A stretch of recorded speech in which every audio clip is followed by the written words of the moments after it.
Que peut-on dire, M. Proutot, à ces gens-là pour essayer d'avoir leur reddition complète? Qu'est-ce qu'on emploie comme mot? Que peut-on dire à ces gens qui sont déterminés, qui sont prêts à aller jusqu'au bout, qui sont prêts à tuer de sang-froid? On leur dit que des choses qui paraissent raisonnables, vous êtes des trucs qui pourraient paraître irraisonnés, par rapport à ce que l'on vit et ce que l'on a entendu, c'est-à-dire voilà, t'as combattu, il faut rentrer dans leur langage, ça a l'air fou, mais c'est comme ça, t'as combattu jusqu'au bout, maintenant c'est terminé, tu n'as rien de plus à gagner, tu as prouvé ce que tu voulais, et l'amenant à être en confiance, à travers ce discours qui, bien évidemment, vu de l'extérieur, peut paraître fou, il a l'impression qu'il parle d'égal à égal et qu'il y a une certaine forme d'honneur à se rendre. C'est ce qui s'est passé en Corse lorsque nous avons arrêté Lorenzoni.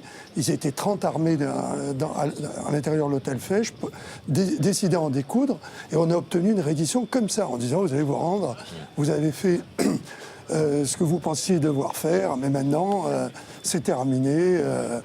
Et sincèrement, ça a l'air très surprenant et bien évidemment complètement dérisoire par rapport à tout ce que nous venons de vivre depuis le 13.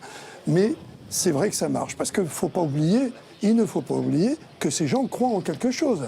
Nous, ça nous paraît dément, mais ils croient en quelque chose. Ils croient qu'ils se battent pour une cause juste. Comment...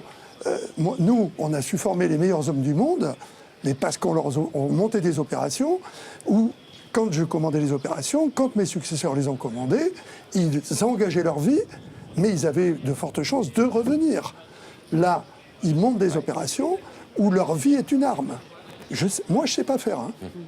Donc, je ne sais pas ce qu'on a enseigné à ces gens, quelle cause on leur a donné pour qu'ils aillent au sacrifice ultime. Mais il faut bien vous dire qu'on n'a pas simplement affaire qu'à des fous furieux, même s'ils nous apparaissent comme ça. Et si on pense le contraire, on va perdre. Par contre, si on essaye de comprendre ce qu'ils ont dans la tête, on y arrivera. Et c'est ce que fait le négociateur.